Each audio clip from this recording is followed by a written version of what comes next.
حي على الفلاح. Allah knows what response to send when. And He's the best of those who respond. And even though you don't think Allah has responded, Allah has. And Allah has responded with the answer that is better for you. Not the answer that you want, the answer that you need. What you want is immature. What you need, Allah knows. So He responds immediately whether you see it or not. وَنَجَّيْنَاهُ وَأَهْلَهُ مِنَ الْكَرْبِ الْعَظِيمِ. And we rescued him and his family from the great disturbance. A disturbance that brings about distress and sadness and fears called karb. وَجَعَلْنَا ذُرِّيَّتَهُ هُمُ الْبَاقِينَ. And we made his offspring, them the only ones. This is hasr because of whom? The ones that remain. In other words, even though other people were boarded onto the ship, and other believers survived too, what we're learning here from Allah Azza wa Jalla is that their generations didn't survive. The only generations that survived were the sons of Nuh alayhi salam that were believers that came with him. One of them we know about that didn't come on board. Or perhaps he got married again, and he started another family because humanity started over again. And then Sam, Ham and Yafis, the three sons that we know about. Sam and Ham and Yafis, and from their lineage, all of humanity comes. Ibrahim alayhi salam is from the lineage of Sam. Of his three sons, Sam, Ham and Yafis, Ibrahim alayhi salam is from the Sam side. وَتَرَكْنَا عَلَيْهِ فِي الْآخَرِينَ. And we left on it, meaning we left people committed to his path, in those who came in the last of days, in the final of them. ثُمَّ أَغْرَقْنَا الْآخَرِينَ. Then after we rescued him, then we drowned all the others left. وَإِنَّ مِنْ شِيعَتِهِ لَإِبْرَاهِيمَ. And from his same faction, the same thinking, the same ideology, the same group comes Ibrahim. Ibrahim alayhi salam is, by the way, from the lineage of Sam, you have Ad and Thamud, the nations of Ad and Thamud are from there too. Ibrahim alayhi salam was born in the city of Ur, in Iraq, the ancient city. You have to come to Allah biqalbin salim, with a sound, healthy, good heart. And what does a sound heart mean? The same thing Allah described in Surah Fatir, فِطْرَةَ اللَّهِ الَّتِي فَطَرَ النَّاسَ عَلَيْهَا. The molding, the carving of Allah, the nature, the good nature He created in you, that He poured into you when you were like 120 days in the womb of your mother. That nature, if you can maintain that goodness inside of you, then revelation will make sense to you, you'll make the right conclusions. وَاللَّهُ خَلَقَكُمْ وَمَا تَعْمَلُونَ. And Allah created you and everything that you do. This is a very interesting statement by Ibrahim a.s. Allah created you and everything that you do. Here it could mean Allah created you and everything that you make. Because what you do is you make idols. Allah created your idols too. But some have taken this at a philosophical level. Like people like Razi can't help themselves. Rahimahullah is a very philosophical scholar. So he says Allah created us and He also created our actions, results. So He separated our actions from their results. And so this statement implies that you can do whatever you want. You can work out, you can exercise, you can eat right, etc., etc. But your health, which is the result, isn't up to you. That, in the end, is something Allah owns. وَاللَّهُ خَلَقَكُمْ وَمَا تَعْمَلُونَ. So the action may be yours, but the results are a creation of Allah. He stares at the stars and he's disgusted at the fact that, they used to have a festival where they used to go celebrate their worship. And one of the objects of their worship were stars. So they were going to go out of the city and go make a big giant religious festival where they would leave the city alone. And this is what we learned when Ibrahim a.s. made judad, made like bits and pieces out of all of the idols. But he looked at the stars, the same stars that they worship, and the same stars that's supposed to guide you to Allah. And he says, فَقَالَ إِنِّي سَقِيمٌ. He said, no, I'm sick. And he wasn't lying, he was sick of the religion. It made him sick to his stomach.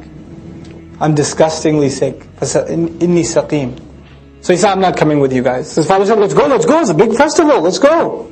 He said, he looked at the stars, and all those stars, I'm not going to go worship them. I'm sick. فَقَالَ إِنِّي سَقِيمٌ. فَتَوَلَّوْا عَنْهُ مُدْبِرِينَ.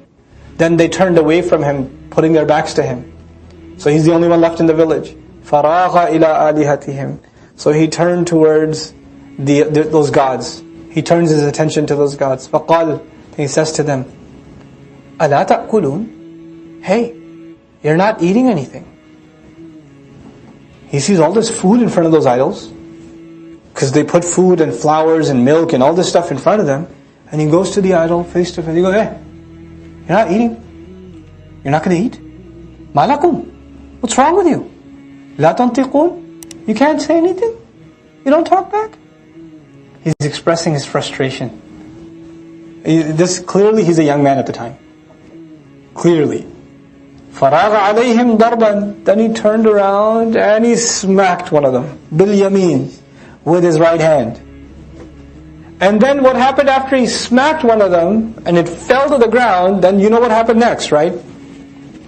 Then he went to town on it, and we've already read about that. So Allah just alludes to the fact that first he talked to them first. Like, hey, you look hungry. He's so enraged, and he just went at it. Now, فَأَقْبَلُوا إِلَيْهِ يَزِفُّونَ. Then they came at him, losing their minds, gone crazy. What have you done? What have you done? قَالَ أَتَعْبُدُونَ مَا تَنْحِتُونَ. He said again, do you worship what you've carved? قَالُوا ابْنُوا لَهُ بُنْيَانًا. They said, build a building for him. In other words, first you build this massive tower, then you set it on fire. You don't just build a fire and you keep building it, you keep throwing wood on it. You build this bunyan, huge building that stands on its own. Then you set it on fire. فَأَلْقُوهُ فِي الْجَحِيمِ. Then throw him into the loud flame. Once you set it on fire, the fire itself will be so loud it'll sound like a roar. Then you throw him in it. فَأَرَادُوا بِهِ كَيْدًا. Then they wanted to plan something for him, because people were starting to be impressed with Ibrahim a.s. So they wanted to scare this kid straight. So they build this large fire, they grab him, and they're about to chuck him in through the catapult or whatever, or push him into the fire. And they're thinking this kid will come to his senses. They're, sorry, okay, I'll promise I'll never do anything like that again. You know? But he doesn't turn back.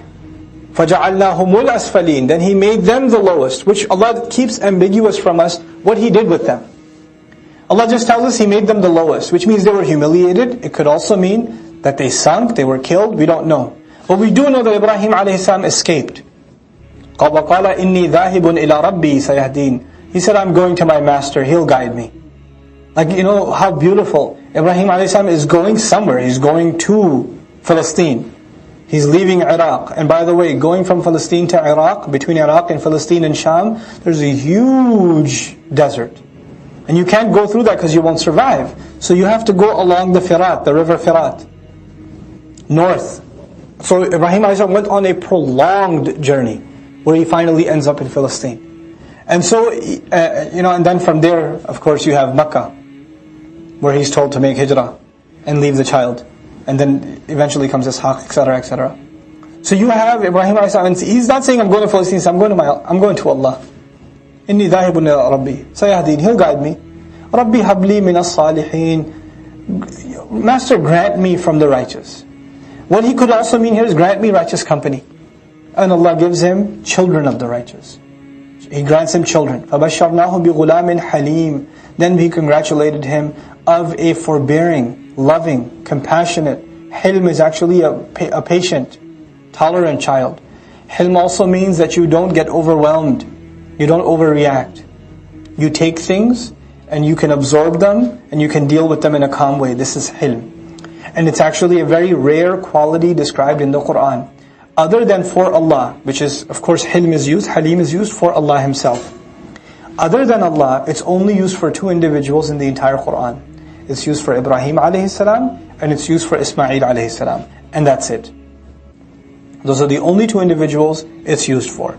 فَبَشَّرْنَاهُ بِغُلَامٍ حَلِيمٍ فَلَمَّا بَلَغَ مَعَهُ السَّعْيَ. Then when his son reached the age where he could run with him, he could go around and make the efforts with him, he could back him up. قَالَ يَا بُنَيَّ. He said, my son, إِنِّي أَرَى فِي الْمَنَامِ. I keep seeing in a dream. Assalamu alaikum wa rahmatullah. If you enjoyed this video, please do share it with friends and family. If you want to see more videos from this series, click on the box at the top. If you want to see other videos, click on the box at the bottom. And don't forget to hit the subscribe button. Thanks.